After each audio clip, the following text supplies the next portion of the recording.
Since our last update on Tuesday, we continue to see encouraging trends. Yesterday, Wednesday, Ontario reported 1,095 daily new cases, and today we're reporting 1,135. Again, staying around that 1,100 mark for the last few days, in spite of even increased volumes, and the trend usually to have higher numbers today and tomorrow. Ontario's current 7-day average for daily COVID-19 cases is 1,441. This is the lowest we have seen since mid-March. Variants of concern. With respect to variants of concern, the B117, the so-called UK variant, is still the dominant variant in Ontario. But we're continually watching closely for other variants and having consultations with Public Health Ontario and with our medical microbiology team at Public Health Ontario laboratories. This includes especially watching the so-called B.1.617 variant, first identified in India, and its sublineages, about 3 of them. As of today, we are noting that we've identified a total of 322 of the B.1.617 variants that have been identified by Public Health Ontario, 167, and the National Microbiological Laboratory, 155. The majority of these have related to travel cases, and follow-up investigations are underway to determine the origin where these cases had arisen from and to identify if others had not been immediately related to travel. So we continue to look for, continue to identify, and through whole gene sequencing to demarcate which one of the B.1.617 variants it is. Saturday, today, we're also reporting an additional 42 deaths since Tuesday's update. 23 of those deaths were yesterday, and 19 of those deaths today. Again, we extend our sympathies to the family and friends of those and the caregivers who passed away from COVID-19 and are grieving the loss of a loved one at this time. And we're seeing more in the younger age groups as well, and that is as concerning as the other ones. All are losses and all are important. Hospitalizations in ICU. We continue to see improvements in these numbers as well. Today, there are 1,072 people in hospital and 650 people in the ICU. This does include 18 approximately, of transfers from Manitoba. So our numbers are actually lower than that. And we're going to keep looking at this downward trend, and it's encouraging as our in-hospital transfers have stopped. That means moving from the ward back in, but we still are having some transfers occurring in small numbers around the GTHA. This number is down last week when we had 1,320 patients in the hospital and 721 COVID-19 patients in ICU. Our testing volumes have been dropping. We had 24,008 tests processed Tuesday with a positivity of 5.3%. And today we were processing 37,705 tests, but the positivity was dropped down to 3.6%. This is a important metric, and it's the lowest positivity rate we've seen since March the 20th.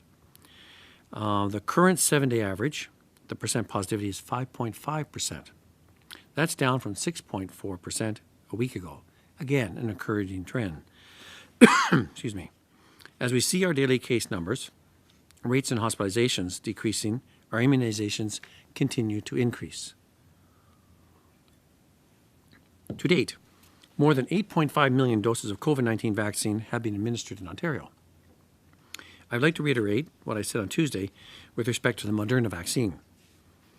If this is the vaccine that is offered to you, please feel confident to receive it.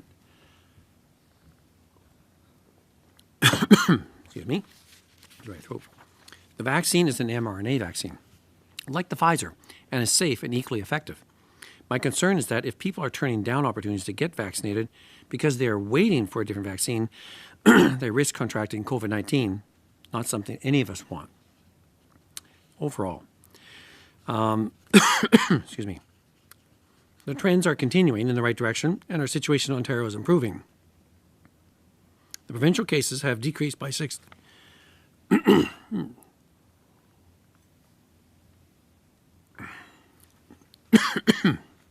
Excuse me.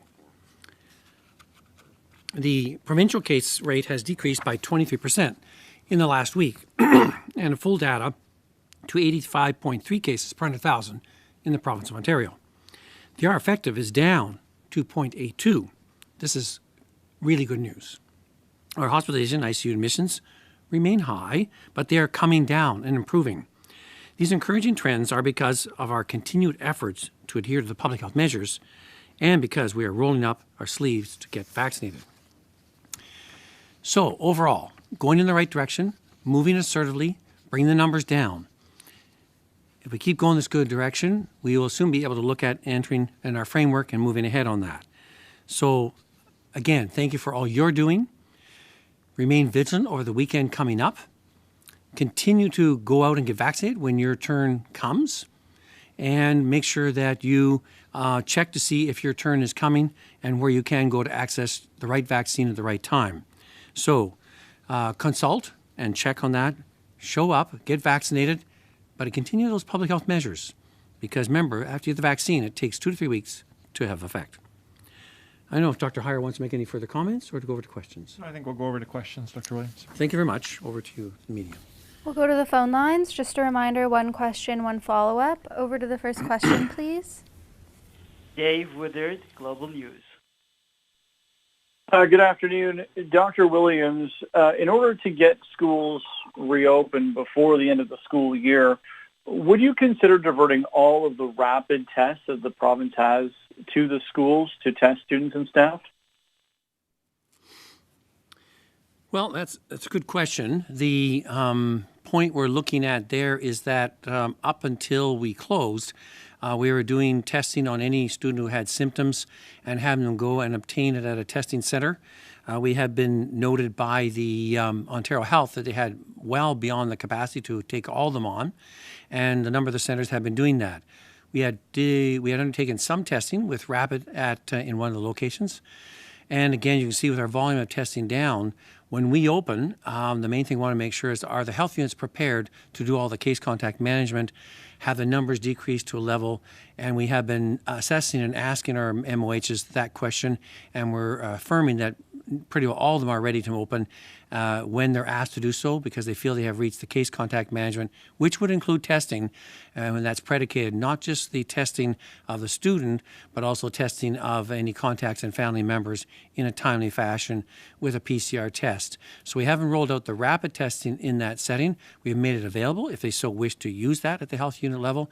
And of course, the Ministry of Education is prepared to continue their testing as they had been undertaking with a third party prior to the closure earlier on. So all those tests are available, but the main thing is that we want to make sure we have the capacity to do all the screening at the door as well as the case contact management.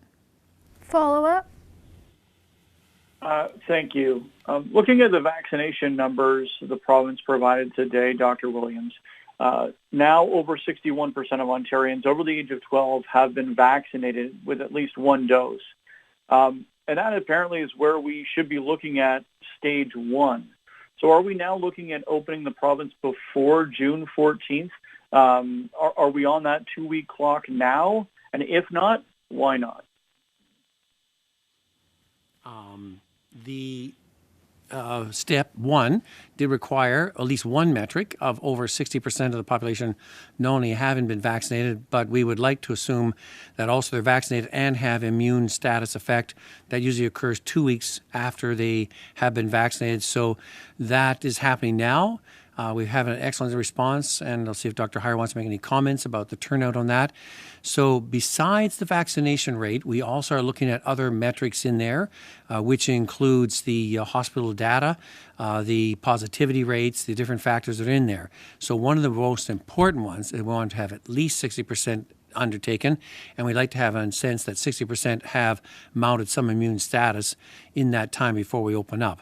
I'm not sure if Dr. Heyer, you have any questions about the vaccine turnout now and the performance, which is quite exciting to hear about. Oh, I think absolutely. Just building off what Dr. Williams is saying, this is there's been a tremendous number of people that have been vaccinated, and we were just below 65% of the above 18 population vaccinated prior to sitting down today. And so we're hoping that we'll be over 65 today, and we're continuing to progress with doses across Ontario in various different age groups. And as you pointed out this in the question, that was the over 12 group, and so that is again very exciting.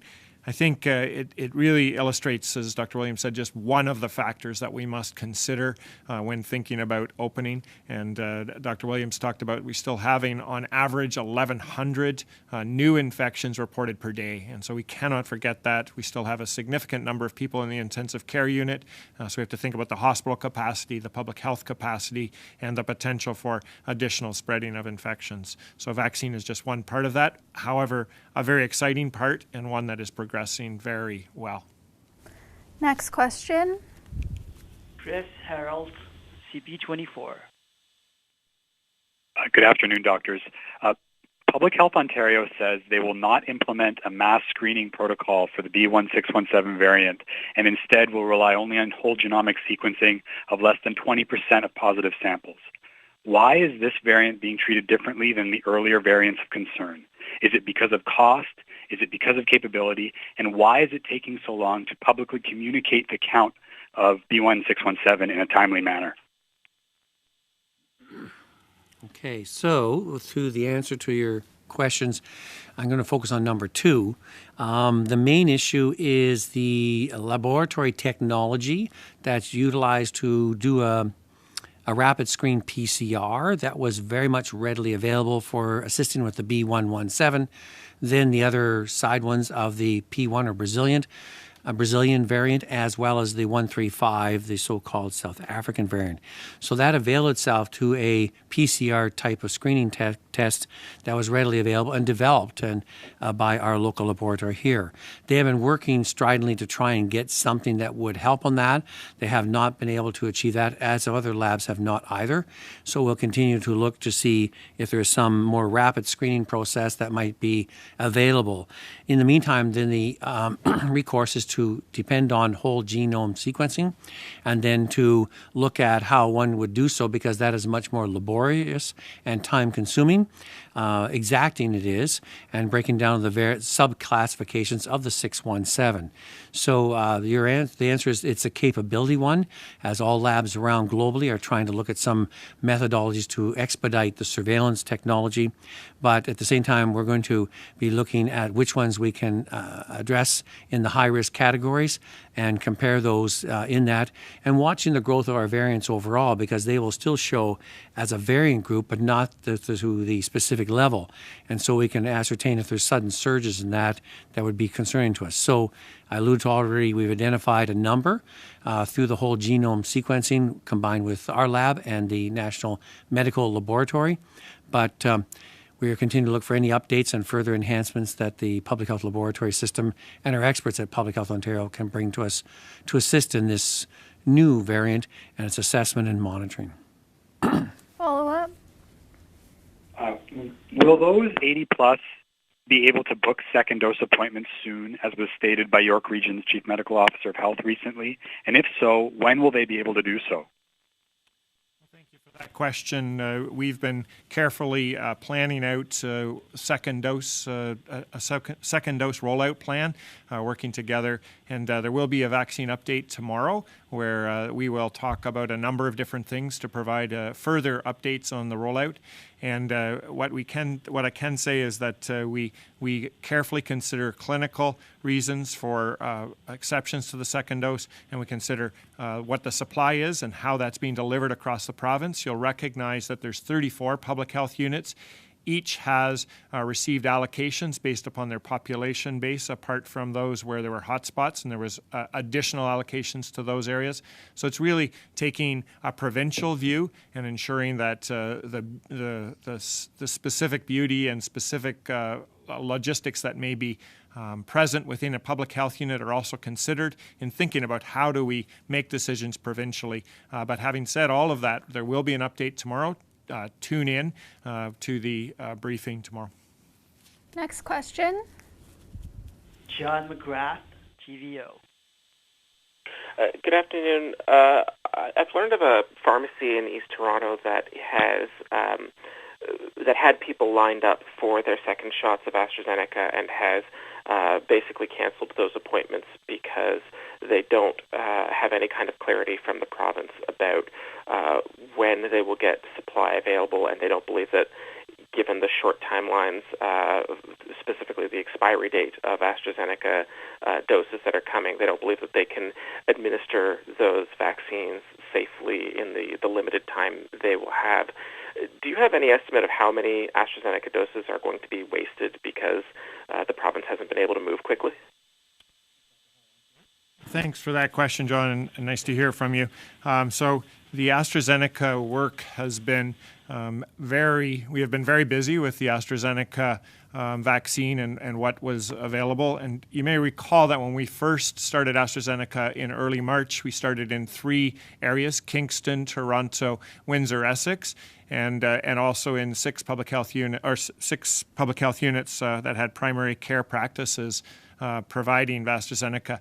Those were the initial areas, and that's the group that currently has the opportunity to make a choice to proceed at a 10 or 11-week dose interval. But that requires, because we rolled AstraZeneca out to various other areas in the province, where the AstraZeneca was at the time of the pausing of the first doses was a number of different locations. So that required bringing those AstraZenecas out of other areas to bring back to the areas where there was the opportunity for the 10 weeks.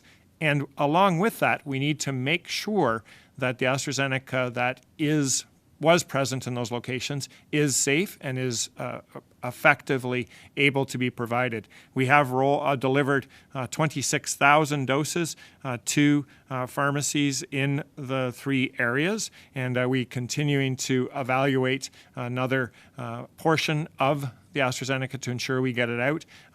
There is the opportunity prior to May 31st to provide those doses, and in fact, we have seen approximately 7,000 second doses that have been given over the past 3 days. Follow-up?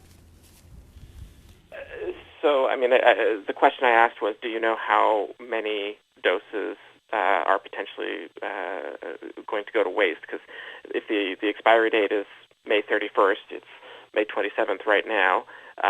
Some of these pharmacies have not yet received their supply, and they're going to be asked to use up dozens or potentially hundreds of doses of vaccine in 96 hours, 72 hours, that kind of thing.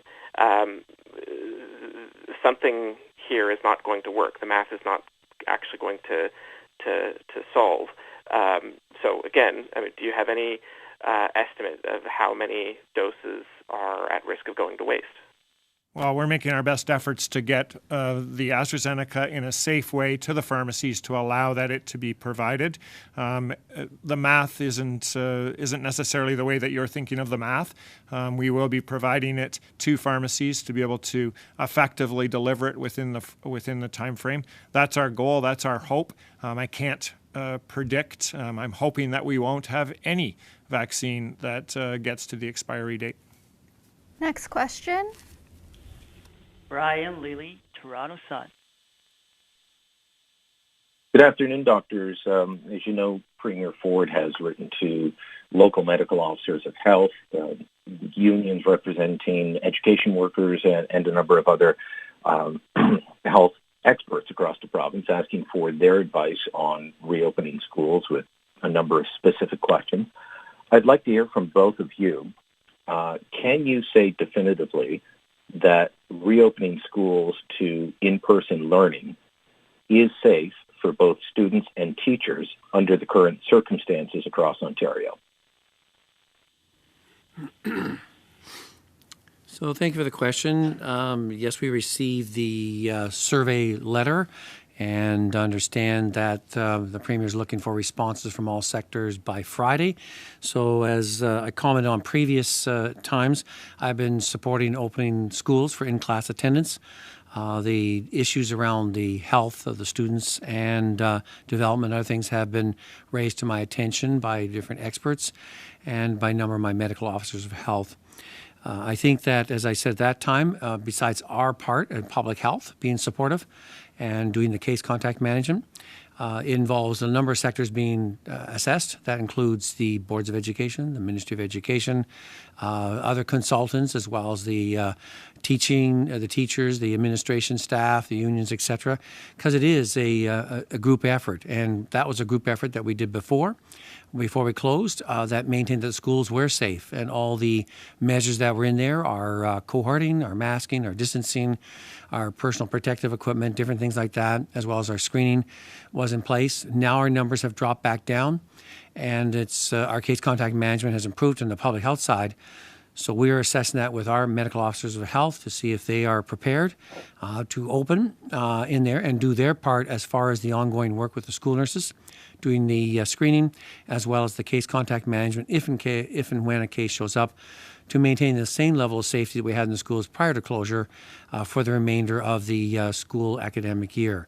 So we'll be looking forward to seeing what the results of all the rest of the sector's feedback into this process, which I think is expected on Friday. Follow-up? Dr. Williams, you speak with local medical officers on a regular basis. A number of them serve on the public health measures table. Can you tell me whether you've heard any feedback from local medical officers saying that their areas are not ready for a return to in-class learning? And if so, can you tell us which regions are saying that they are not able to? For example, Dr. Davila yesterday was asked several times and did not give a clear answer. Is she one of the members of the public health measures table that is opposed to a return to in-person learning? We have had discussions, and the only one I know that definitely says they can't right now. I know the medical officer there, Dr. Leanne Catton from Porcupine, said right now with the huge amount of cases they're having throughout their community, the most they've seen during this time, they've superseded even Peel in its cases per 100,000.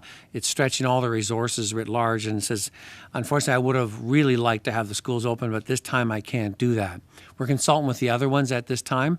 So far we have one that said they're not sure. We're going to have some more discussion with them in there.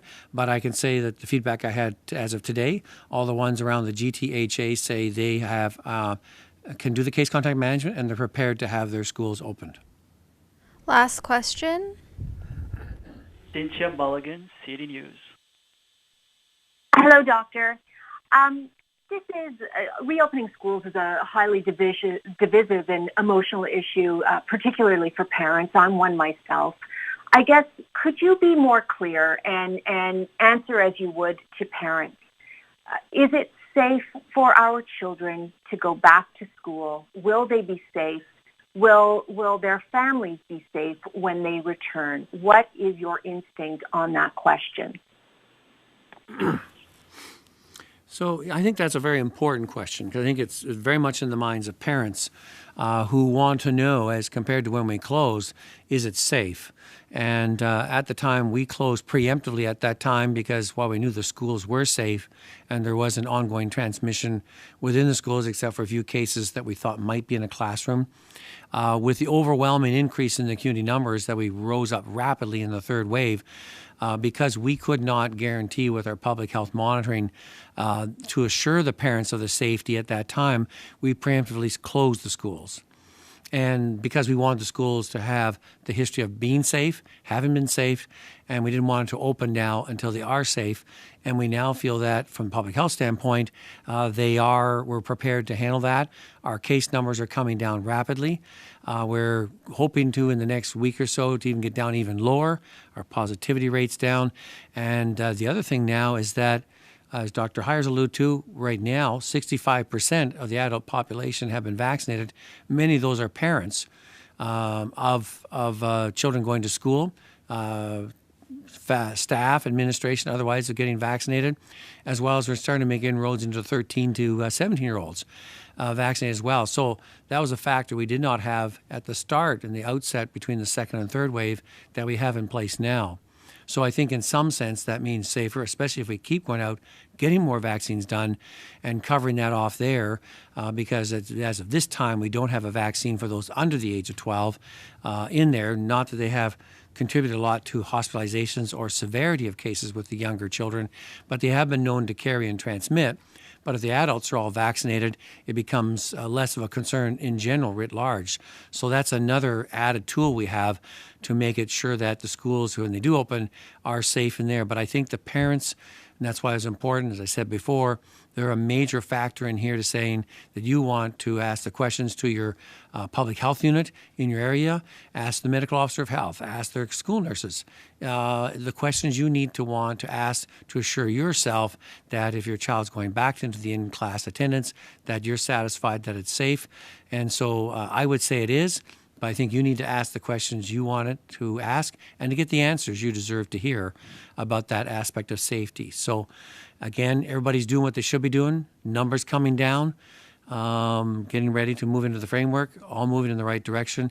And it'd be great if the students, in my mind, could be back in for those 3 to 4 weeks before the summer break and then getting ready. What we'd hope for is a more normal fall program for them. Follow up, and this is the last question. Thank you. And I know this has been touched on a little bit in prior questions, but I am hearing that the government is watching these falling numbers very, very carefully. We know that the targeted date is around June 14th to open up. But with these falling cases, with all the new emerging evidence that you are getting, would you be comfortable if the economy starts reopening sooner than June 14th? So the economy, I think you're alluding to certain facilities and aspects that we said would be in the first step of the roadmap was dealing with an enhancement of outdoor activities, looking at some aspects that we would try and consider in that for some retail and areas in there. So we are looking at those as well in there, trying to improve as much as we can, because when those numbers are right, and Dr. Heyer's alluding to not just the vaccine coverage, as you know from a while back, I said with the variants of concern, and we're watching the 617, I was looking for a number well under 1,000. We still are at that 1,100 mark this week. I was looking at more the range of about 500 to 600 per day that we would like to see to get down to, because when we come down and we open up these different things, including some aspects of, as you called the economy, or different factors or sectors that would open up for public consumption with greater mobility and movement, we would like to do so that when they do open, they stay open. And I think that aspect, combined with the ongoing vaccination, not only the first dosing, we may be at 65. I'd like to see us above 70%, heading up higher if we could. I think in Ontario we can do that. And then, of course, as Dr. Heyer alluded to, giving some updates tomorrow on how we might start to really assertively address the second dose issue as well. And so we hope to get some updates on that. So all things are moving in the right direction. But again, we want to do it steady, on a bit of a slow pace, because we don't want to have open and then close back down again. We don't want that. We want to get out of this third wave. We're still not out of the trough that we were between the second and third wave. So we're still not even down below what we were before the second wave. So we really want to make sure we get down there. So we have some work to do, but I'm hopeful that by that date, we'll be pretty close to that mark and can move into the framework. So I'm optimistic with what we're seeing today and in this past week. Thanks, everyone.